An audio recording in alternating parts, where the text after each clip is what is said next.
que las Naciones Unidas o los derechos humanos están fracasando, ¿no?, en este sentido, pero es que la educación ya está sufriendo un cambio de era. Aunque yo hubiera querido, la tez de 7 años, yo hubiera querido ser bailarina, pero sabía que yo no podía ser bailarina. Tenía que algo que me permitiera salir a producir, literalmente. No pude presentarme a las autonómicas. De hecho, mi caso terminó en el Tribunal Constitucional. No puedes yo no me podía ir de Erasmus y esas, Claro. era refugiada en España, o sea, que no podía salir ni entrar. Bienvenidos, estamos en otro episodio de Red Malasaña y hoy tenemos una invitada que me hace mucha ilusión. Es una diputada del Congreso de Diputados. Aparte de eso, es ingeniera de Big Data, es activista del pueblo saharaui, es una persona que, vamos, me hacía mucha ilusión entrevistarla y es Tesh Sidi. Sí, y aparte de todos esos títulos, también, por lo que hemos notado, una persona muy cercana y muy real. Y eso nos complace tener gente así. Así ¿Qué que tal muchas estás? gracias, Tess. Muy bien, gracias a vosotros. También vosotros sois muy cercanos, muy simpáticos, así que para mí es un placer estar hoy aquí. Gracias por invitarme. Vamos subiendo el nivel, Sí, Domi. sí, poco a poco, la verdad que estamos trayendo gente de calidad. Te quería preguntar, ¿qué tal ha sido el último mes? Que me imagino que ha sido una locura, es decir, la investidura, todo el congreso. ¿Cómo ha sido esa experiencia para ti? Cuéntanos un poco. Pues para mí, yo realmente no es el último mes, llevo un año así en campaña electoral porque no hemos salido de unas, nos metimos en las otras, luego una investidura, luego la otra investidura. Entonces, para mí al principio fue como muy difícil porque, claro, yo trabajaba en mi trabajo y, claro, estaba liderando un equipo de 8 a 6 y luego campaña electoral, aprender también, ¿no?, el argumentario, hablar de cosas, de temas que a lo mejor tienes que hablar de todas, ¿no? No solamente de tu propia especialidad.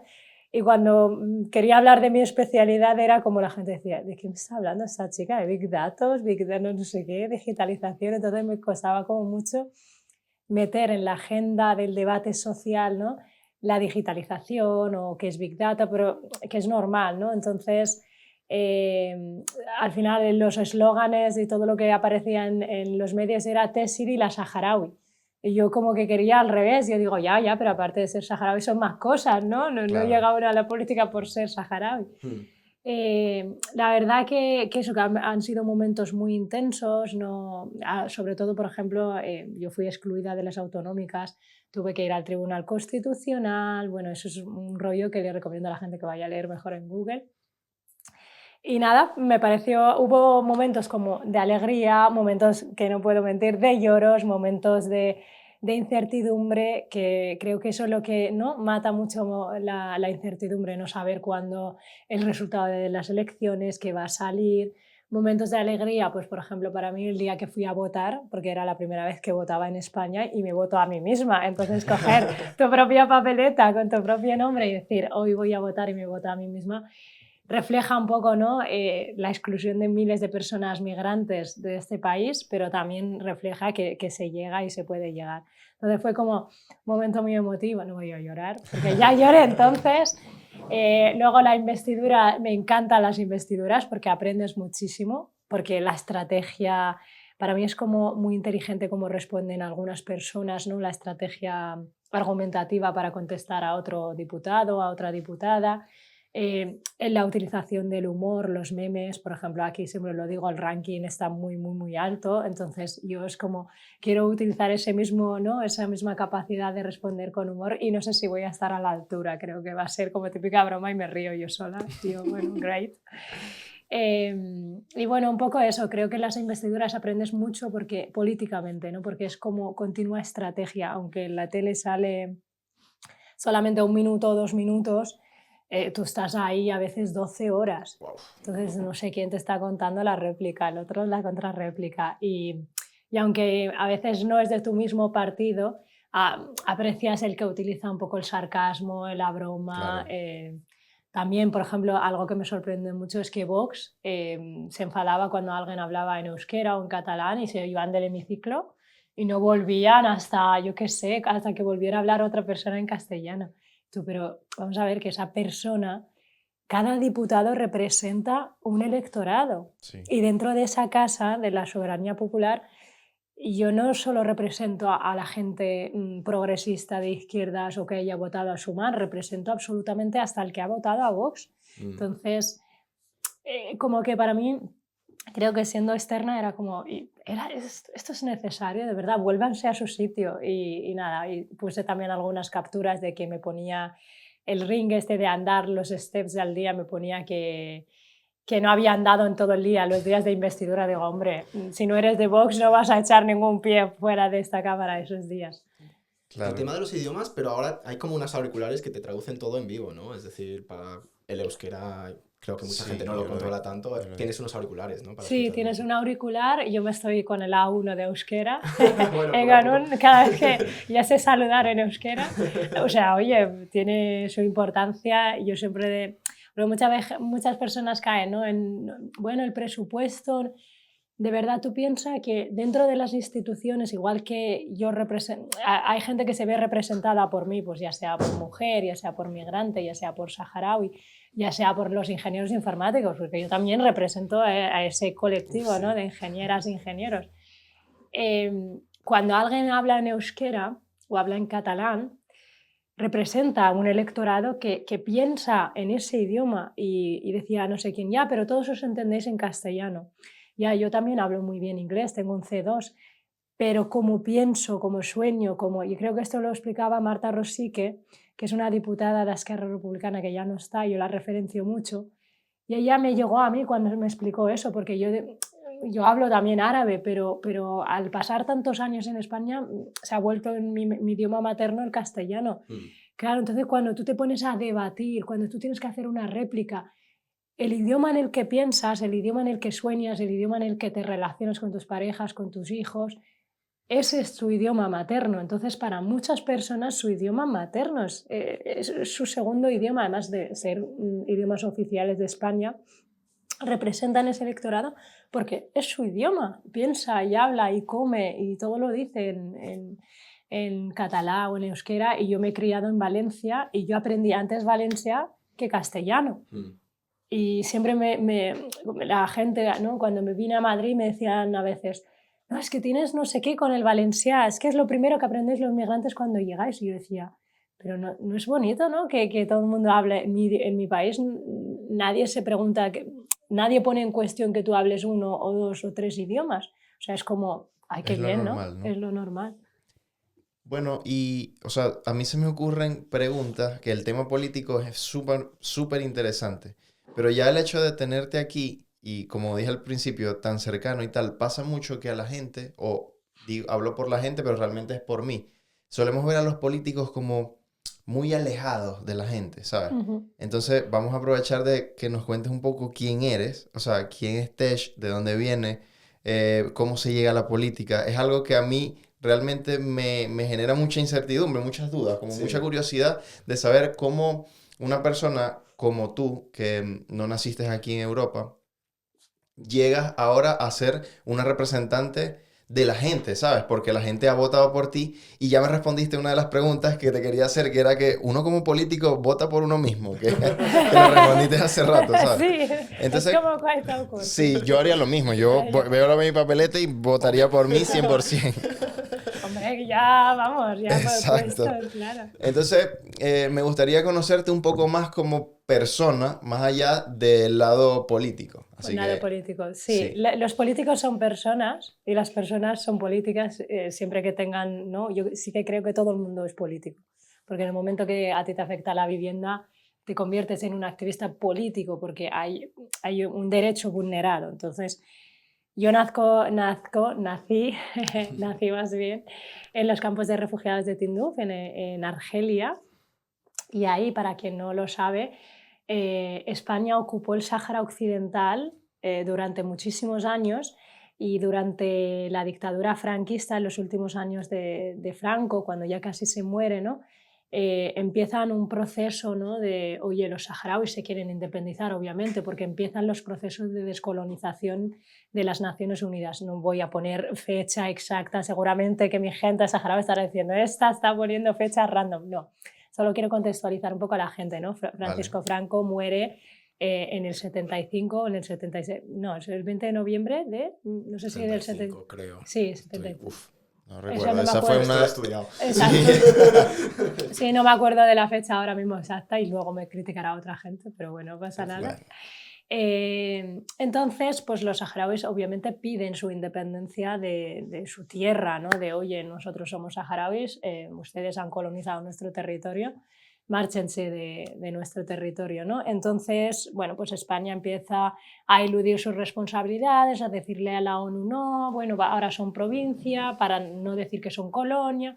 El caso luego, la ONU dice, bueno, no os la cueles, que ustedes están colonizando este territorio, así que tienen que liderar el proceso de descolonización. un territorio, perdona, que está entre Argelia y Marruecos. Está Marruecos al norte, el Sáhara Occidental, Mauritania y Argelia. Ok, como Vale. en el medio, ¿no? En De el las medio, tres. y además da costa. a la costa. Está además enfrente de Canarias. Vale, perfecto. ¿Vale? Para que nos ubiquemos. Sáhara, África no es un país, ¿vale? Ahí Sí, tiene sí. un montón de países. Pues ahí está el Sáhara Occidental, además un país grande, que no es un trozo de arena como a veces lo quieren pintar, ¿no? Es un país bastante grande, ¿no? Entonces, España se compromete a hacer un censo para que los saharauis votemos si queremos nuestra independencia o no. ¿Qué pasa? Que bueno, Francisco Franco se muere, está en sus últimos días, sabéis la transición española, Sí. ¿no? El rey, bueno, el caso que aquí en Madrid se firman unos acuerdos que se llaman los acuerdos tripartitos de Madrid, en los que España ilegalmente cede como la gestión de la colonia a Marruecos y a Mauritania, como que los parte el territorio para uno para otro. Se los regaló, digamos. Se lo regaló, pero eso nunca lo publicaron en el BOE, porque es el boletín oficial, entonces la ONU dice que eso es ilegal, que obviamente la soberanía del territorio reside y quien tiene que ejercer esa decisión tiene que ser el pueblo saharaui.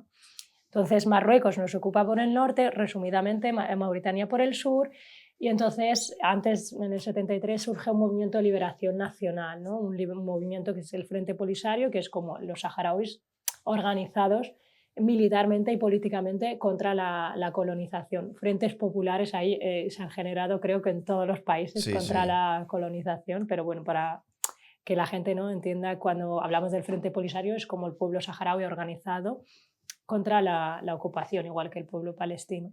Vale. Entonces mi padre se une al Frente Polisario, era muy joven, muy joven, pero claro, en esa ocupación la sociedad, la población civil saharaui, como la bombardean por el norte y por el sur, algunos huyen a Argelia, a los campos de refugiados de Tinduf, que es donde he nacido yo, y otros terminan en Mauritania, bueno, se dispersa, otros fueron asesinados por bombardeos, por fósforo blanco, y España como que desde ese día se desentiende del territorio, pero a efectos de la ONU nosotros, España sigue administrando el territorio y de hecho administra nuestro espacio aéreo, es Claro. decir, cualquier avión que pasa por ahí, ¿Actualmente? actualmente, Wow. actualmente. Hostia, Ah, no ok. sabía. Entonces son como detalles que la gente no sabe, de hecho mis padres tienen DNI español, o sea, son nacidos como españoles, ¿no? Sí, como una persona que puede nacer en Melilla. En Melilla, claro, Sí. claro, ¿no? Y hay muchos canarios que han nacido en el Sáhara y les ponen el DNI Sáhara Occidental, claro, es que son nacidos en el Claro. Sáhara Occidental como colonia. De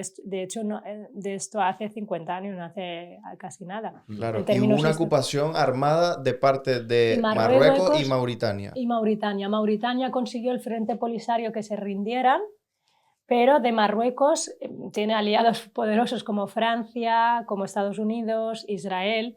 ¿Qué pasa? Que hay que pensar que esto cae en un contexto de la Guerra Fría, ¿no? En un Claro. contexto de bandos soviéticos, capital. Entonces Marruecos hizo una estrategia muy buena de ir a Estados Unidos y decirles, yo voy a ser la única democracia o voy a ser vuestro, ¿no?, aliado en el norte de África, porque claro, los argelinos también hacía no mucho que habían también conseguido su independencia. Bueno, aquí recomiendo a la gente que lea esa preciosa etapa, ¿no?, de los movimientos de liberación contra el colonialismo.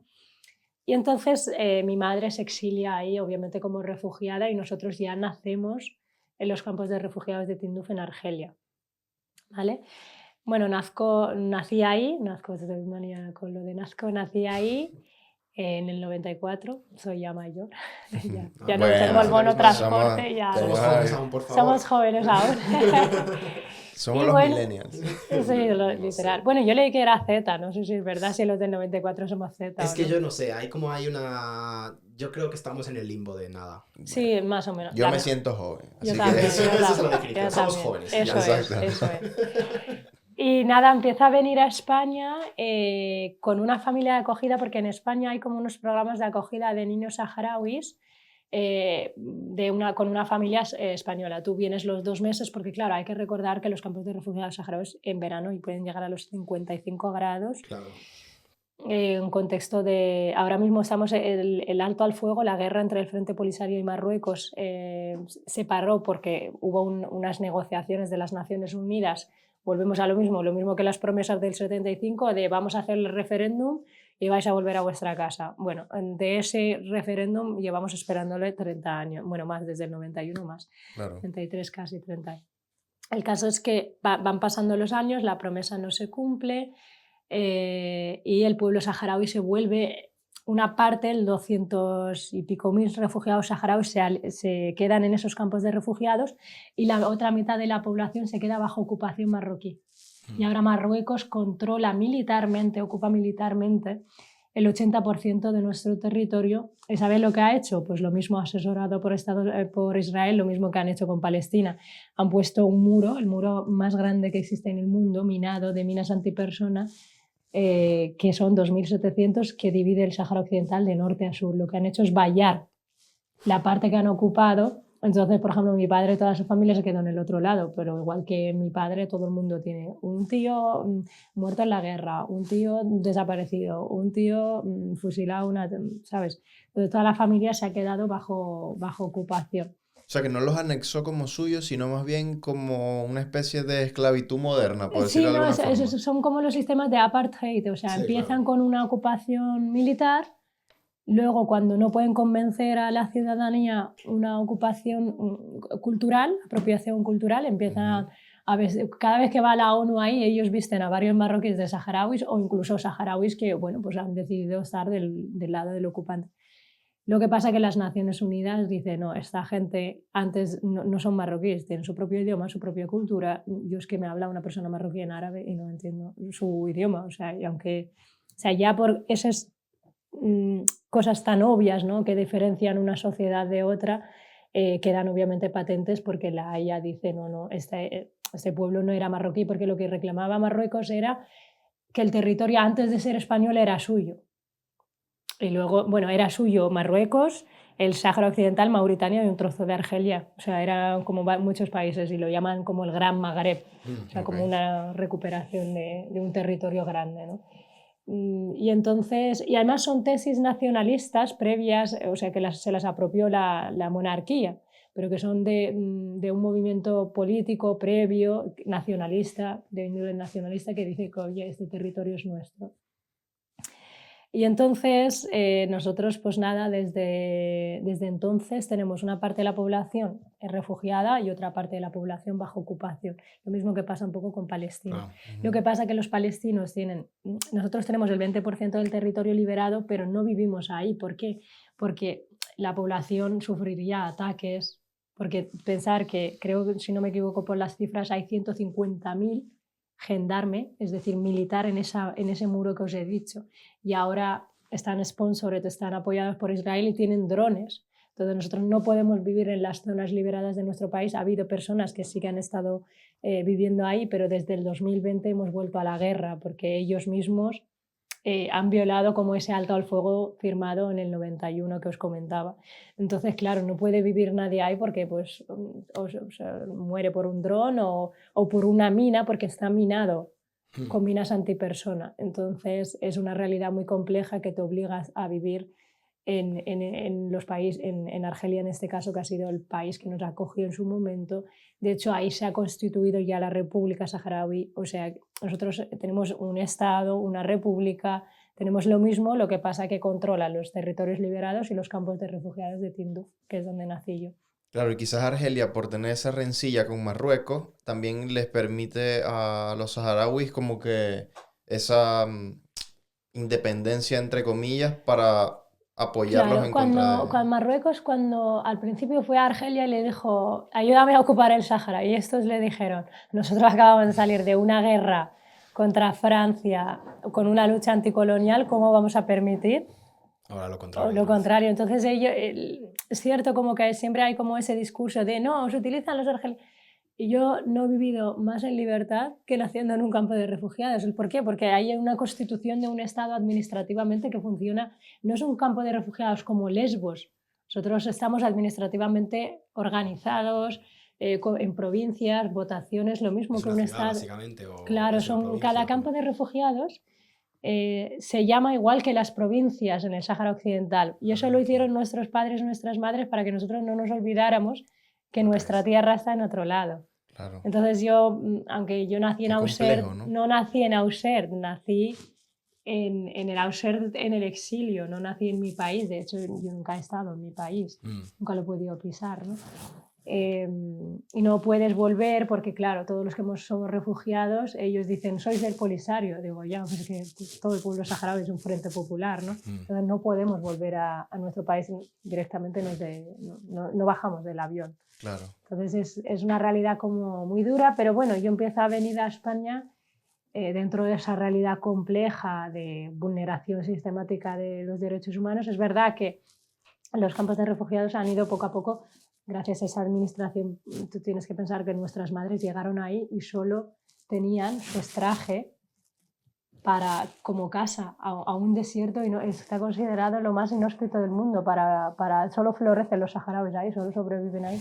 Pues claro, tú piensas que en un desierto cuando hace mucho frío es extremadamente frío y cuando hace mucha calor, extremadamente calor. No hay agua para regular la temperatura ni nada.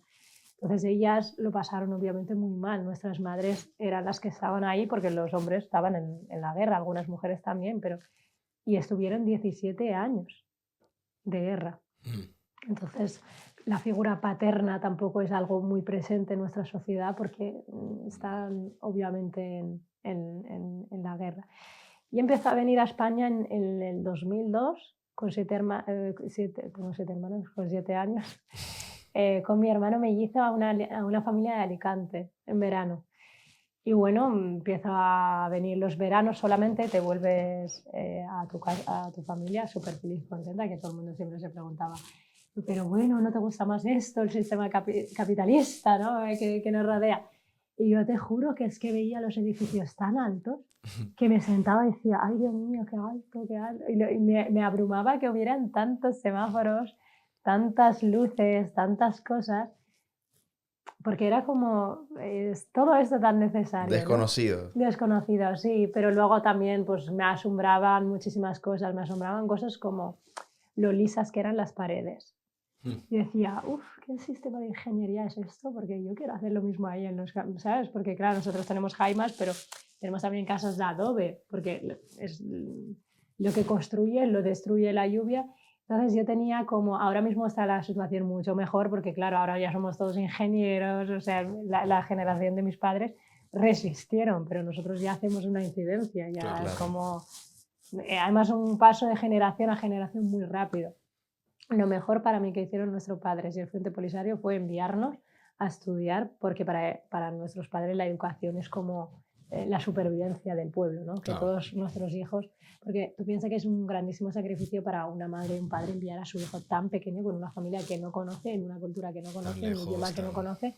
Y recordemos que en el 2002 había teléfono quien lo tuviera, porque yo cuando digo lo del teléfono y ¿sabéis? Las facturas, cómo se pagaban, que te ibas al locutorio. Y luego pensar que la segunda parte, que tu familia no tiene recursos económicos para pagar ese teléfono. Entonces enviabas a tu hijo a casa de alguien y ya volver a lo ¿no? desconocido. Sí. Exacto. Entonces yo pongo ahora mucho en valor, ahora que soy mayor, pongo mucho en valor la valentía de una madre decir, mira, yo voy a enviar a mi hijo porque esto es lo mejor para él. Pero una madre o un padre es mi hijo, ¿no? De qué le va a pasar, ¿no? Y sobre todo porque no la estás enviando de Erasmus ni no sé qué, o sea, la estás enviando a lo ajeno, ¿no? Y bueno, me acuerdo, ¿no? De lo de las paredes de antes que os contaba, porque yo les preguntaba y decía, ¿cómo se hace esto? me enseñaban, decía. Y yo, ¿y cómo me lo puedo llevar a los campos de refugiados? Y yo decía, bueno, eso está más complicado. O, por ejemplo, veía una vaca en la tele y yo, eso lo quiero para mi madre. Y mi madre española me decía, pero si ahí no hay vegetación, ¿qué va a comer? Y yo, ya lo veremos, lo mismo que las cabras, ya veremos qué hago con ella. Y me acuerdo cuando me llevan con una vaca y la veo tan enorme y digo, esto en el avión no va a caber. Está complicado. Está complicado llevarme el bicho este, ¿sabes? Claro, o sea que digamos que viendo todos esos cambios de donde tú venías es lo que te hace interesarte quizás por la ingeniería, ¿no?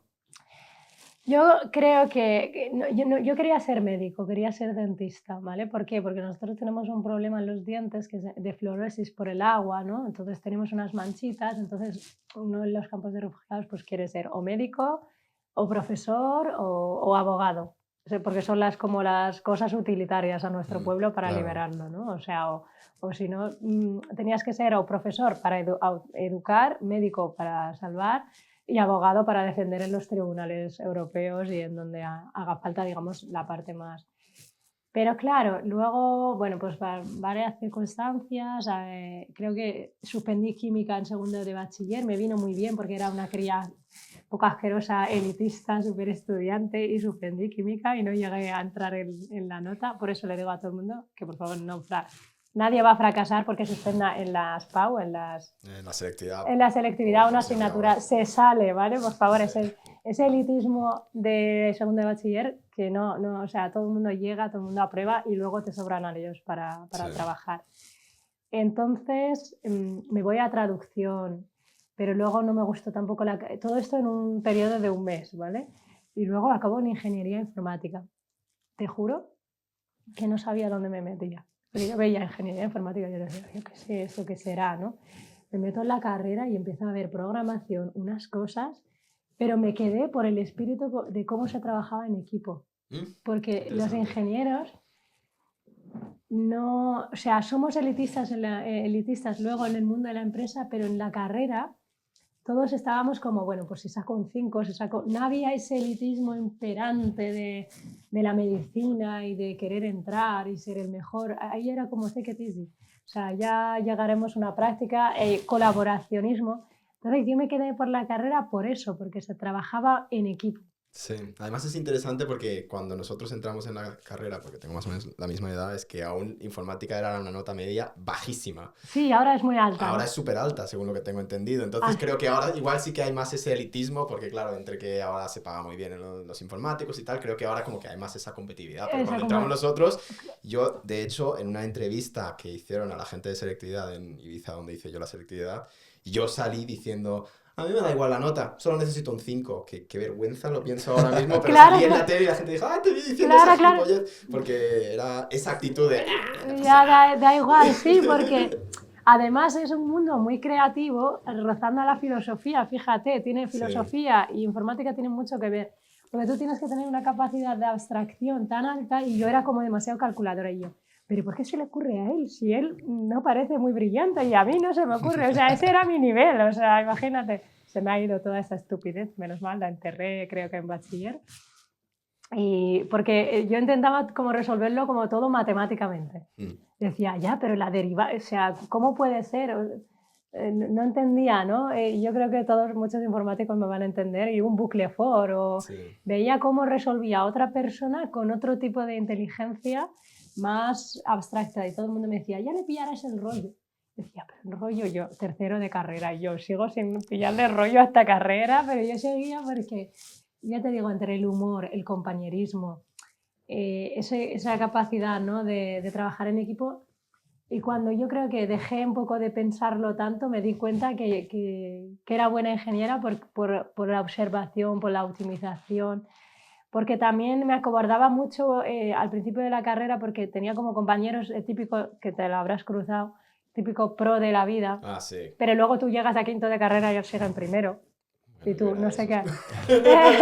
Yo nunca la acabé la carrera, así que... No, pero... que seguías. No, los pros de la vida son los que te empiezan a hablar de un mogollón de términos, tú no lo entiendes nada, te empiezan con el hardware, con no sé qué, con no sé cuántos, y tú en plan... Te despiertan el síndrome de impostor. Exacto, yo, Dios mío, o no has visto esta serie, No sé qué, yo no juegas a videojuegos, digo, en la vida me he jugado y tampoco, porque también hay que pensar que yo trabajaba a la vez que estudiaba la carrera. Entonces, yo me independicé como 18 años, o sea, estuve con la familia acogida viviendo continuadamente 5 años solo. Entonces, claro, yo tenía que trabajar un montón y con el plan Bolonia este que tenía, me acuerdo que presentar muchísimos trabajos y estar presencialmente, no podía estar, no podía... una persona seguro que me entiende, una persona que sus padres no le puedan pagar los estudios. Entonces, cuando te vienen con la meritocracia y un montón de cosas, tú dices, ya, pero es que el que tiene que trabajar a la vez que estudiar, No te da. y muchas personas migrantes tampoco acceden a las becas. Entonces es un ciclo vicioso de la pobreza que es muy complicado salir de él. Entonces yo siempre pongo el ejemplo de que yo aunque yo hubiera querido la test de 7 años, yo hubiera querido ser bailarina, pero sabía que yo no podía ser bailarina. Tenía que algo que me permitiera salir a producir, literalmente.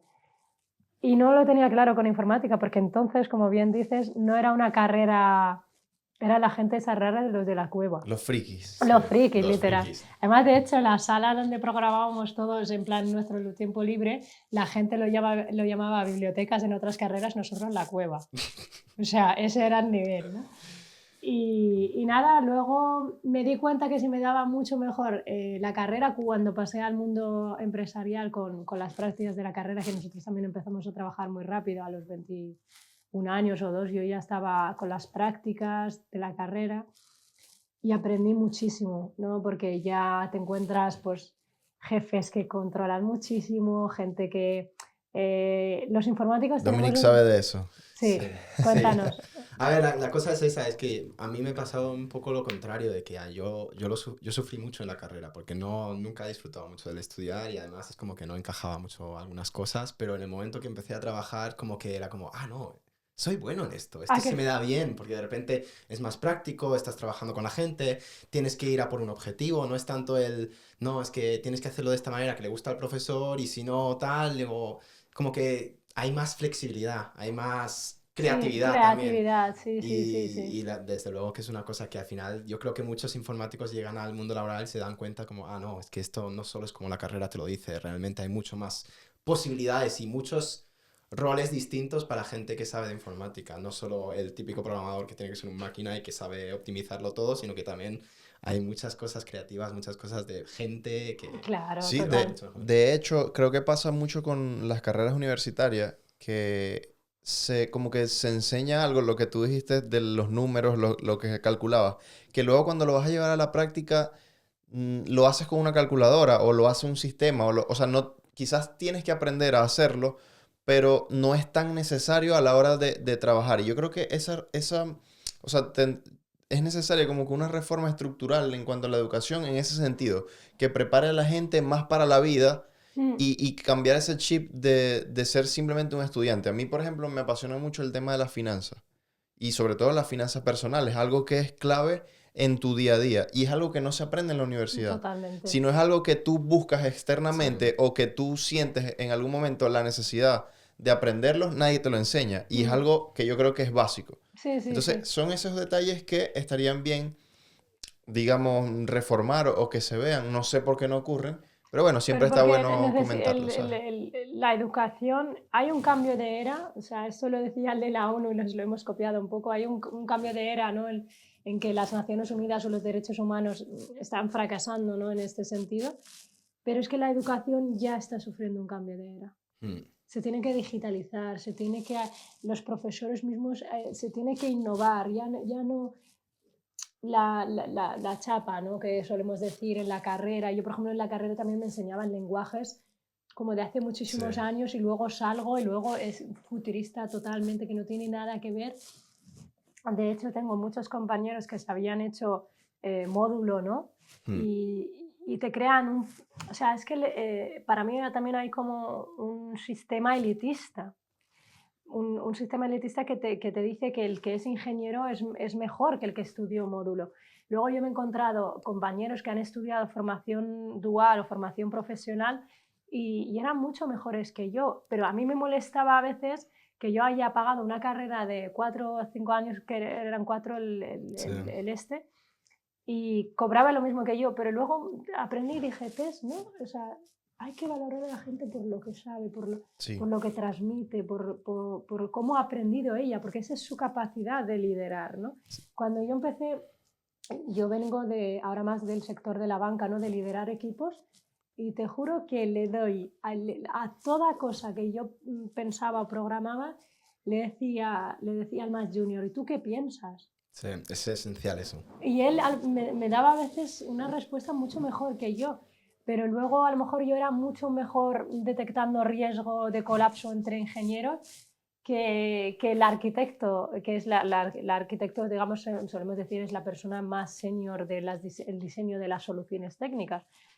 O cuando a mí me ficha, ¿no?, el banco, yo decía, pero ¿por qué no cogen el arquitecto si es más listo que yo, ¿no? Y al final lo bueno de la ingeniería informática o las ingenierías, o que creo yo que se tienen que trasladar, yo lo estoy intentando hacer en la política, trasladar en la educación, es que cada persona tiene un grado de expertise, cada uno es bueno en lo suyo. Entonces, la inteligencia está en unir grupos multidisciplinares y que cada uno sepa de lo suyo. Pero como hay un desconocimiento muchas veces de la especialización de los ingenieros o de los médicos, o sea, a que nadie se le ocurriría decirle a un médico que opera el corazón que opere el cerebro. Claro.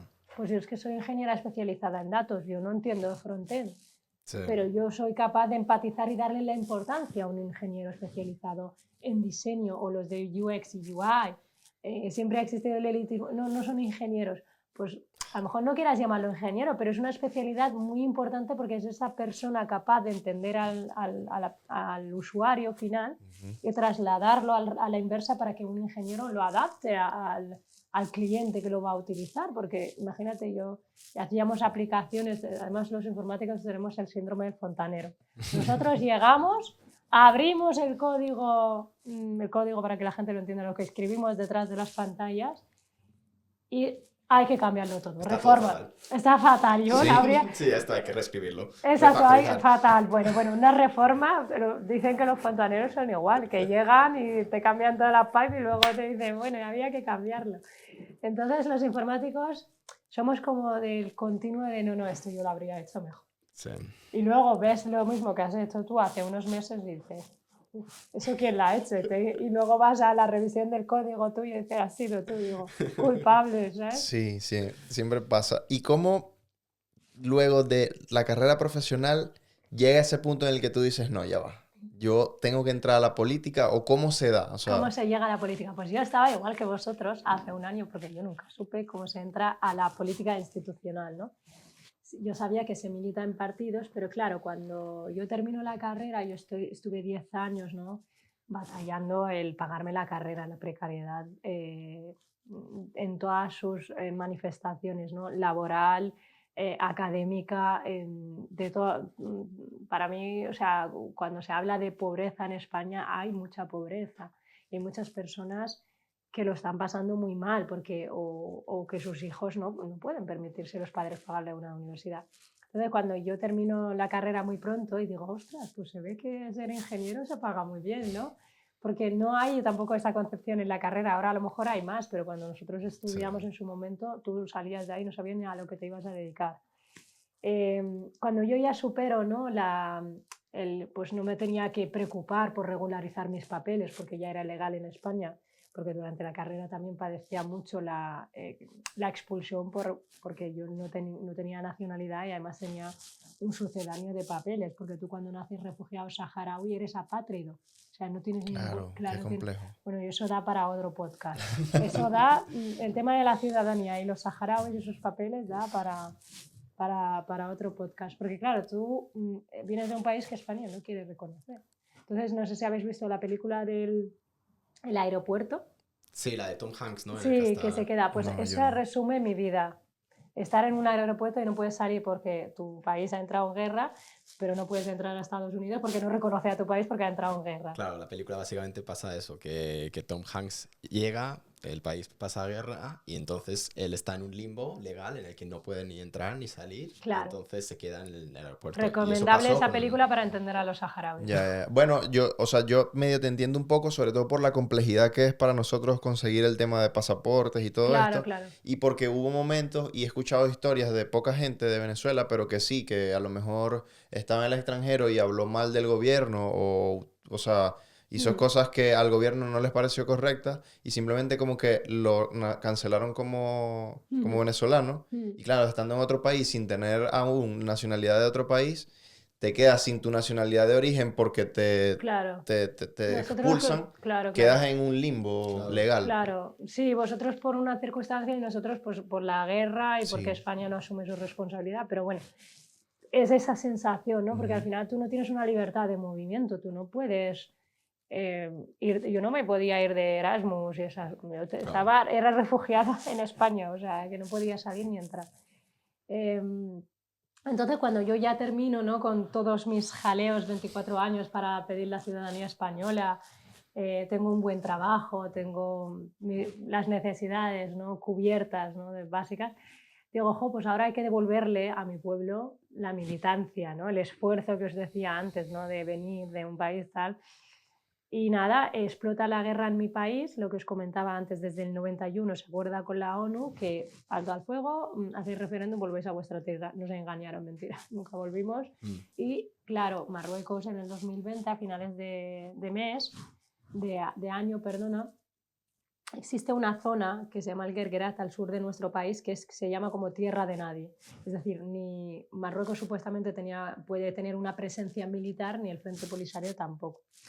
Entonces, lo que empezó a hacer Marruecos fue pues, expoliar nuestros recursos naturales y venderlos por África. Entonces, activistas saharauis de sociedad civil dicen, pues vamos a bloquearos esta activista saharaui. ¿Qué pasa? Que Marruecos les ataca militarmente y eso es una ruptura del alto al fuego, porque están ocupando militarmente una zona que no se tenía que... no puede estar militarizada, ¿no? Y ellos son sociedad civil. Entonces, claro, cuando yo veo que mi país vuelve a la guerra, digo, ojo, ¿cómo puedo utilizar la ingeniería de datos, literal en Twitter, para maximizar? Porque, ¿qué pasa? Los débiles, igual que Palestina, hasta que no ponen muertos sobre la mesa, nadie se quiere responsabilizar, ¿no? de los derechos humanos. Además es algo como, bueno, esa gente que está por ahí, y no, tu país es culpable de que esa gente esté ahí, ¿no? En España. Y nada, empiezo a utilizar un poco las redes sociales, analítica, o sea, mi especialidad era analítica de datos en cuanto a redes sociales, ver un poco lo que hacen hoy en día, ¿no? De las campañas electorales, de la segmentación de datos, y empiezo a ver quién puede interesarle, quiénes son los defensores de los derechos humanos, qué personas podemos llegar a ellas que defienden lo mismo que nosotros, por ejemplo, probablemente alguien que defiende Palestina, si comprende bien el conflicto saharaui, va a empatizar, ¿no? Y bueno, empiezo así, luego empiezo a ir a manifestaciones cual loca, yo sola en Sol, con mi bandera, hablando de mi país, con 4 colegas haciendo una asociación. Empiezo a ser como muy cañera, ¿no? Contra Pedro Sánchez, porque Pedro Sánchez también cambió su postura apoyando a Marruecos. Bueno, esto también da para otro capítulo, resumidas cuentas para la gente, pero digamos que apoya a Marruecos, que es la potencia ocupante, es como si apoyas tú ahora a Israel, o sea, la ONU es la potencia ocupante, o sea, es que es como muy lógico, ¿no? Pero como nos movemos en términos de realpolitik, ¿no? De esto me interesa ahora, esto no me interesa, pero somos demócratas. Entonces, Eso es algo que yo critico mucho porque es como una doble moral que al final solo beneficia a el que tiene el poder en ese momento, porque ven a los demás como una pieza en el tablero en el que si a mí lo que me interesa es para mantener el poder hoy, apoyar a unos, aunque los estén matando, no me importa. Claro. Y eso es lo que yo realmente critico de la política, ¿sabes? Como que esa forma de ver a los demás inferior.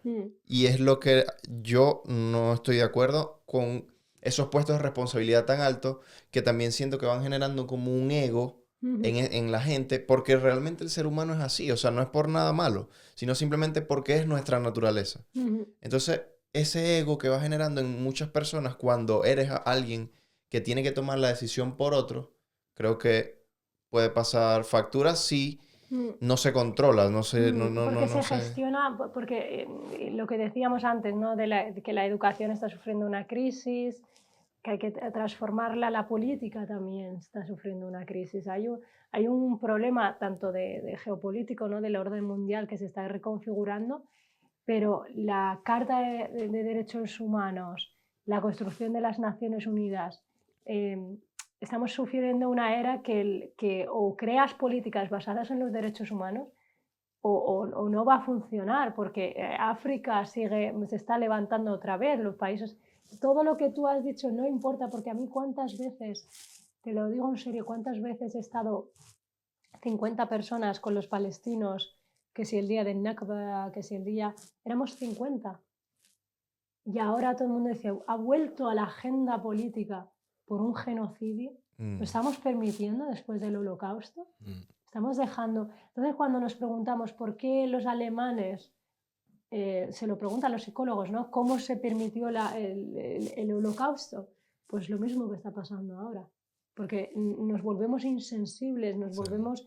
Cuando, no, para mí es que cuando yo veo a una persona muerta, sea de donde sea, como defensora de los derechos humanos, tengo que empatizar con que esa persona, aunque tiene familia, tiene hijos, es un bebé, nadie le gustaría, ¿no? Entonces, creo que está fracasando la política de los derechos humanos y habrá una reconfiguración porque es inevitable, es insostenible que tú sigas oprimiendo, que sigas bloqueando, como hace por ejemplo Estados Unidos con Cuba, que sigas haciendo este tipo de políticas neoliberales expoliando los recursos naturales, porque esa gente que migra no viene porque están mal en su país.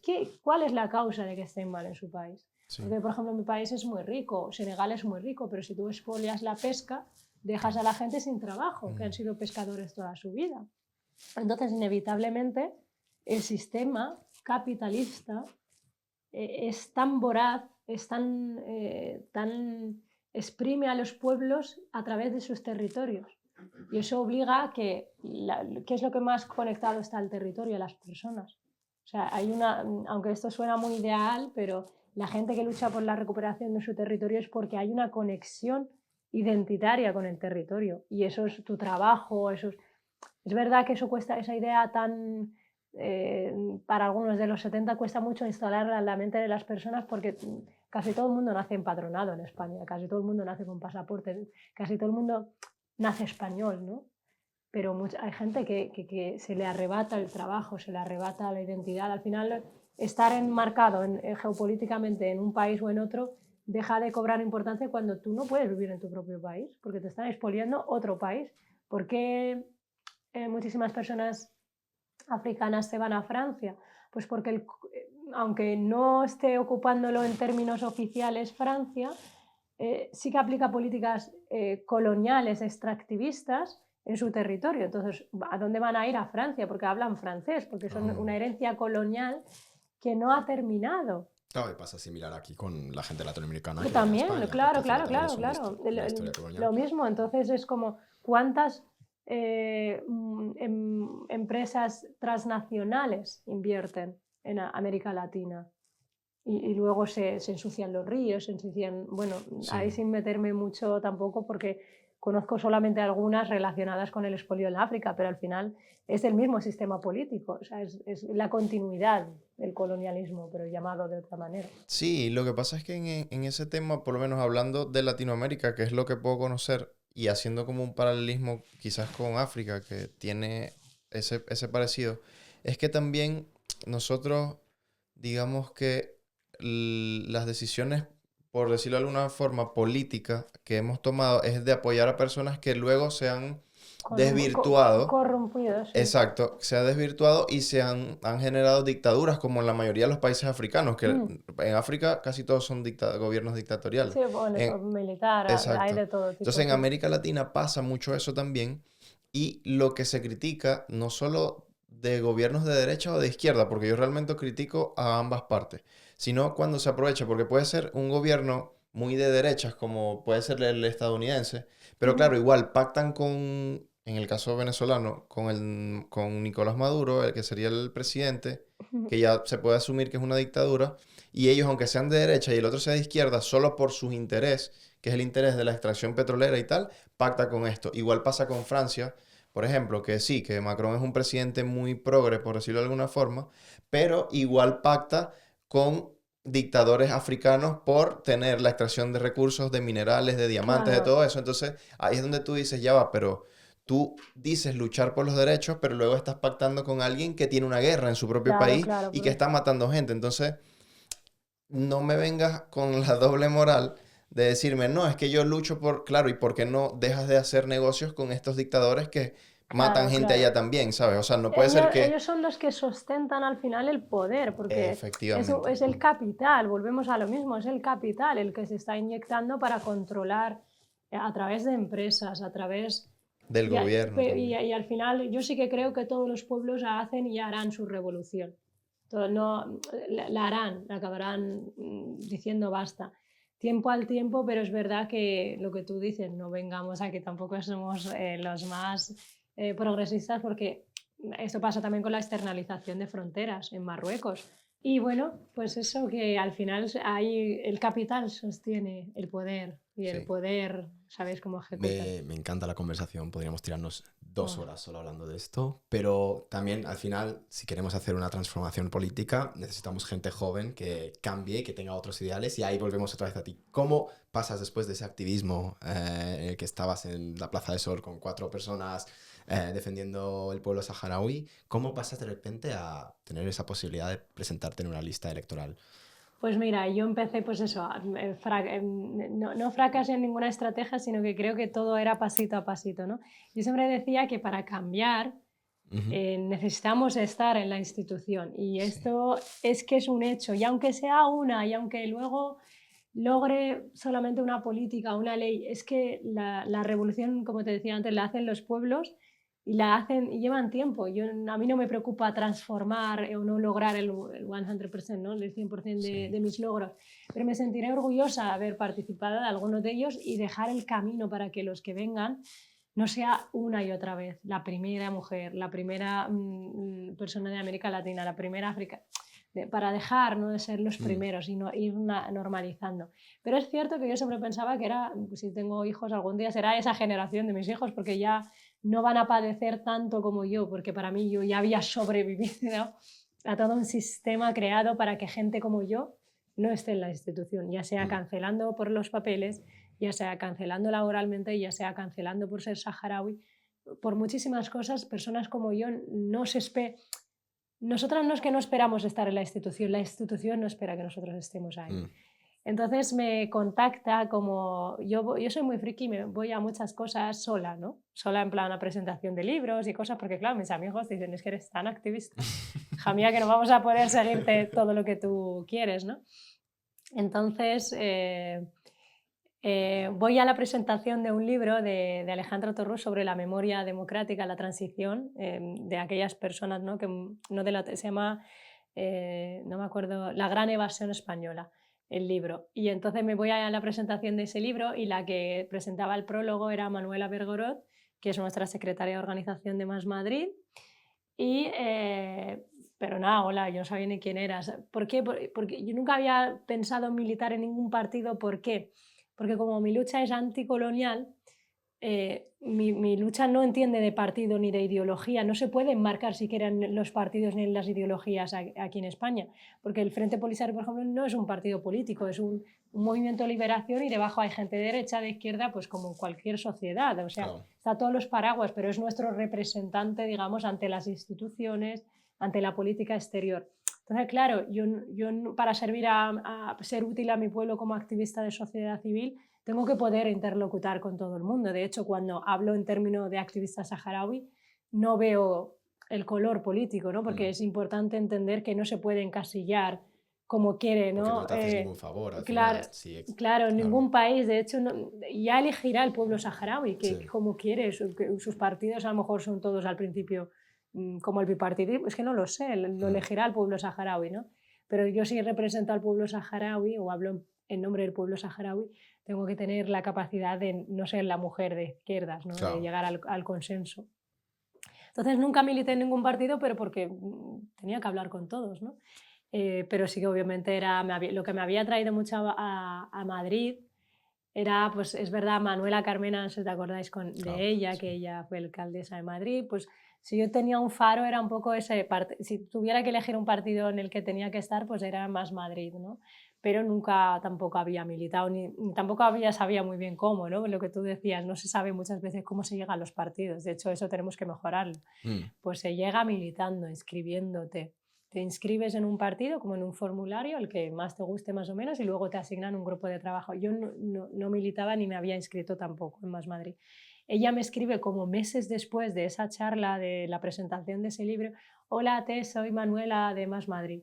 Y yo pensaba, yo digo, ya están los partidos políticos que quieren algún café con leche para ayudarles en algo, porque esa es la percepción que tenemos las personas migrantes, sí. que somos una cuota y que somos algo, un añadido, un decoro, ¿no? En Mm. las listas electorales. O yo pensaba, buah, vienen elecciones y querrán que yo les ayude en las elecciones, o vete a saber, porque yo sí que era ya conocida, bastante conocida en redes sociales, a través del humor, hablar del Sáhara, me hacía igual que vosotros mis vídeos en casa, los cortaba yo, era actriz en la que hacía el argumentario, en la que cortaba en Premiere, me aprendí Premiere, era abogada también, o sea, a ratos libres era todas las Oye, si cosas. quieres otro proyecto, puedes Esto editar es con nosotros. literal, de una aquí también, ¿no? Si me sobra una hora por la noche. Y nada, y ella me dice como, pues eso, nos gustaría que te presentaras con nosotras a las autonómicas. La verdad que dije rápido que sí, ¿por qué? Porque al principio me echaba un poco para atrás eso de la lista, ¿no? Y yo le decía, ya, pero al principio como no entendía muy bien, porque yo había visto que habían publicado ya la lista electoral y yo decía, buah, para ser la número 50 es mucho riesgo para mí como saharaui posicionarme en un partido tan claramente, era muy complejo, ¿no? Luego me lo pensé otra vez, luego dije, ya, Tess, pero es que tú siempre dices que hay que entrar en la institución para transformarla. Y luego yo fui su fichaje externo, porque los partidos políticos cuando hacen una lista electoral, la lista la vota la militancia, pero en sus estatutos, por ejemplo, Más Madrid, tú puedes fichar a alguien externo, pues porque te va a aportar un capital de personas, porque es independiente, porque es una persona que no la asocian a la organización. Entonces aporta, como digamos, frescuras, independiente y aporta su capital, digamos, la gente que le sigue puede, llega, o eso pienso yo, a lo mejor no aportaba nada. Tenemos esperanza, Dominic, para Sí. entrar o participar de la política. Sí, sí, a lo mejor os fichan, seguir con ¿Ves? el O podcast. creamos nuestro propio No, partido. por ¿Te favor, no imaginas? Red necesitamos, Malasaña. Yo Ah, creo que no necesitamos necesitamos más, más, ¿eh? por favor, no. El caso es que nada, luego en las autonómicas no me pude presentar porque, bueno, es otra historia que invito a la gente que lo vea. Bueno, mi madre se le cae en los campos de refugiados una pared, me toca expatriarla a España, bueno, fue un rollo.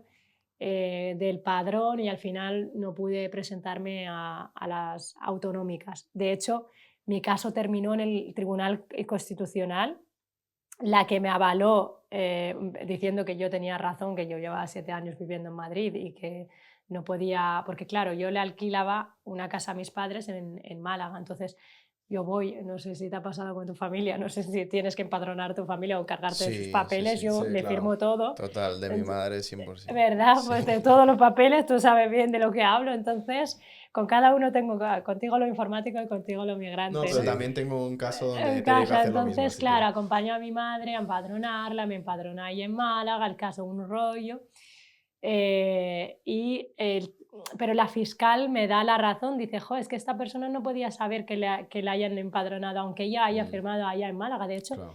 solo desaparezco del padrón un día. Y claro, la fiscal, lo gracioso de la fiscal fue la fiscal que avaló a Puigdemont en Ah, su momento para que se presentara a las europeas. Y era como, yo, claro, era una persona desconocida, no era tan conocida. Salto a los titulares. La fiscal que avaló a Puigdemont avala a Tess Cid. Y yo, bueno, no lo sé si el mismo titular. Luego al día siguiente también me comparaban con Tony Cantó. No sé si sabéis quién es Tony Cantó. el actor El ese que actor que estuvo se en presentó en todas Ciudadanos, las Vox listas y todo lo que pudo. electorales y bueno, todo el cariño a ellos dos ahora mismo si han pasado lo mismo que yo en un tribunal constitucional porque, claro, imagínate ser nadie conoce y aparecer en titulares, Uf, abrir periódicos ahí que me tocó creo que una portada, no una portada, pero en plan un apartado bastante extenso en El País. Y luego el Todo- hate que hace tanto el daño, hate, y ¿sabes? luego al final al final tenía razón yo, me llegó la carta del censo, pero la Junta Electoral ya me había expulsado de la lista. Entonces lo pasé muy mal porque todo el mundo te pone en cuestión, todo el mundo sabe más que tú de tu vida, o sea, era Claro, de repente como... es como esta, y- ¿qué chanchullos habrá hecho para este total, hombre? total, y al final es la violencia de la que hablaba antes de la institución, de todo el rato te cancela la institución por algún papel. Mm, sí. Y yo pensaba que yo ya tenía resuelto mis papeles, ¿no? Yo ya era ciudadana española, pero no, me cancela la institución otra vez más, ¿no?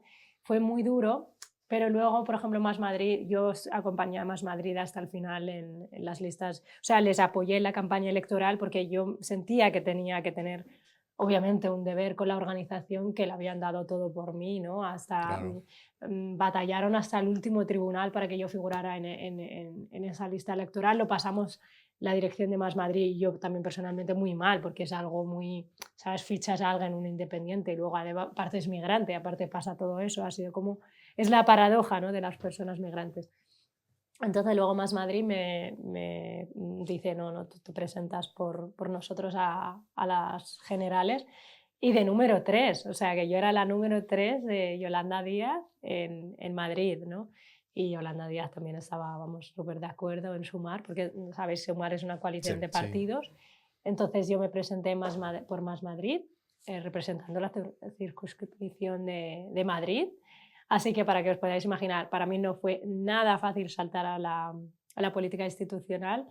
Fue doloroso sufrir la violencia política antes de entrar. Yo decía, si yo era una ingeniera, digo, ¿qué necesidad tenía yo de meterme en este embolado?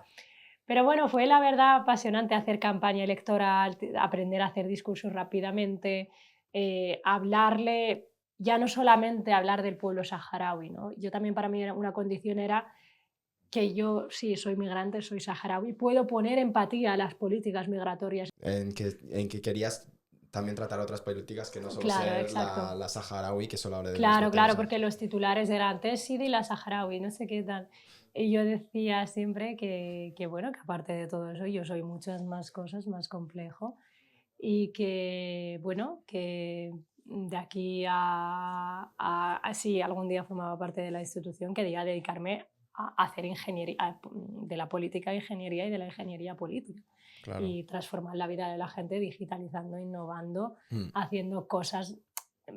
Lo mismo que aproveché yo la ingeniería para hacer activismo, hacer ingeniería dentro de la institución, ingeniería política, porque creo que es muy importante eso, ¿no? Ponerle empatía. A mí me parece increíble, o sea, el tenerte aquí, porque también nos aclaras muchas dudas que tenía yo y que seguramente mucha gente tiene. Y es eso, es como que entro a la política, pero porque con lo que sé hacer voy a aportar algo, ¿sabes? A la Claro, gente. claro, Y entonces tú como ingeniera, con el conocimiento que tienes y a lo que te dedicas, aportas algo de valor, ¿sabes? claro, Y eso me claro. parece que es muy relevante porque muchas veces en muchos tipos hay gente que ha vivido toda su vida de la política y que siento que no aporta un valor más allá de su experiencia política. Y yo Ujú. creo que el hecho de que tú sepas hacer algo o que vengas de ser un outsider, por decirlo de alguna manera, y entres allí luego, te da como, te da un valor agregado que creo que es necesario a la hora Claro, de hacer sí, política. y sobre todo yo creo que cuando entras en política tienes que saber que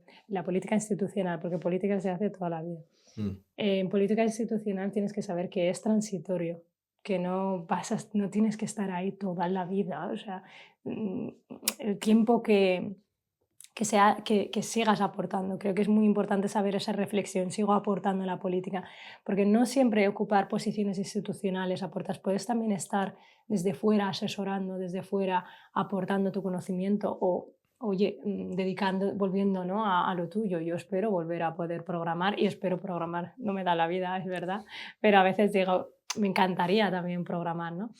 Y es verdad que hay gente que entra muy joven a la política, pero no existe edad para entrar a la política institucional. Yo creo que para mí es más importante saber que no es para toda la vida que cuando entras a la política. A veces te critican porque eres muy joven. A mí, por ejemplo, todo el mundo se mete conmigo. Digo, perdona, tú vete a LinkedIn. Yo tengo 8 años de experiencia en ingeniería informática. O sea, pero ya por la cabeza, ¿no? De que eres joven, Sí. no sabes. Pero es verdad que yo, por ejemplo, no tengo tanto conocimiento parlamentario. que hay diputados que saben muchísimo, o hay diputados que son legisladores y saben otras cosas que yo no sé. Entonces todo aporta mientras sepas que no tienes que estar ahí toda la vida. Y de hecho de eso te iba a preguntar, es decir, ahora mismo tú has dejado tu trabajo para poder ser como diputada y entonces, ¿cómo estás intentando aplicar ese conocimiento? Es decir, ¿vas a estar participando en legislaciones como uno de los temas que a mí me interesa mucho y me preocupa mucho en la política es cómo se va a regular la inteligencia artificial en los siguientes años? Es decir, esto está llegando y Claro. las instituciones no están preparadas. Y por eso estoy muy feliz de tener una persona como tú que sabe de lo que está hablando en las instituciones. ¿Qué es tu plan en ese sentido en los siguientes 4 años que vas a estar ejerciendo como política?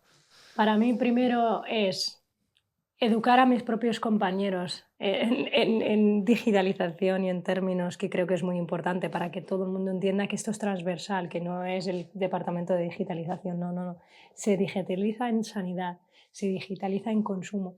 Lo que queremos hacer es una estrategia para los ministerios que tenemos, es más potente aprovechar todos los ministerios que tienes para hacer una estrategia de digitalización que pueda incidir, porque al final 5 ministerios pueden hacer una estrategia muy importante en sanidad. Por ejemplo, la inteligencia artificial se aplica muchísimo en sanidad para hacer muchísimas cosas, además se está avanzando muchísimo en propositivo. Luego, evadirnos un poco de la tecnofobia, porque enseguida es el miedo. No, el avance está ahí, es importante, pero igual que regulamos la AstraZeneca y la Pfizer antes de ponérsela a la gente, ¿no? en la COVID, la inteligencia artificial también es un virus positivo, pero también hay que regularlo porque si no puede ser ¿no? perjudicial y ya se está viendo patente, ¿no? Pero lo mismo que regulamos cualquier fármaco, eso hay que verlo así, ¿no? Es un producto al final que está utilizando la gente y a veces no es apto para menores el producto. Claro. Entonces desarrollar políticas que vayan mucho de la mano de la Unión Europea. También tengo como creo que es muy importante que se hagan políticas de decenios, de décadas, que ya no sean A largo plazo. a largo plazo, porque lo que comentaba antes, dejar el camino hecho. Luego también establecer una estrategia de digital, que los partidos tengan esa rama, igual que ya está nosotros somos un partido verde, ¿no? Y somos conocidos Más Madrid por ser el de la transición ecológica, por ser conocido Más Madrid y Sumar por el partido de la digitalización y el de los memes. Y hasta aquí creo, hacer políticas concretas, ver mucho lo que hacen. También me gustaría mucho desarrollar un plan. Ahora estamos al principio, ¿no? Entonces es muy bonito porque puedes desarrollar muchas cosas, pero para mí es fundamental mirar hacia afuera y llamar a los ingenieros y ingenieras que hay allí fuera y decirles, ayudarme a diseñarlo vosotros la participación ciudadana en el desarrollo de políticas públicas, porque es el design thinking, que se dice en informática, ¿no? Que diseñes pensando en políticas públicas, porque es como el usuario el que lo va a palpar al final. Yo no le voy a dar a lo mejor el botón de enviar, pero otra persona me puede decir, no, el botón aquí no me gusta, o no me gusta que sea azul, quiero que sea verde o rojo, ¿no? Y yo creo que esa implicación de la ciudadanía en el desarrollo de políticas digitales es fundamental, porque ahora cuando tú piensas en digitalización, todo el mundo piensa en el mundo de la empresa o en las pymes, efectivamente, pero en la ciudadanía también. Claro, le facilita la vida de cierta forma. Sí. Bueno, Tesh, de verdad que ya hemos comprobado, Dominic y yo, por qué te escribió Más Madrid. Porque de verdad que eres una mujer muy interesante y con un carisma que... Contagia. Sí, exacto. Y que llama la atención también, como te dije al comienzo, lo cercana que eres y te agradecemos eso. Y me voy a quedar con algo que lo voy a ejemplificar, que es lo que dijiste, que para cambiar las cosas hay que entrar en la política. Y es así, como en el fútbol, ¿sabes? O sea, tú puedes estar en la tribuna gritando mucho, pero los goles se hacen en el campo. Sí. Así que yo creo que eso es muy importante y deja el mensaje de que si quieres cambiar algo, tienes que involucrarte por lo que quieres cambiar, hacer activismo y definitivamente entrar y a darle con todo. Totalmente.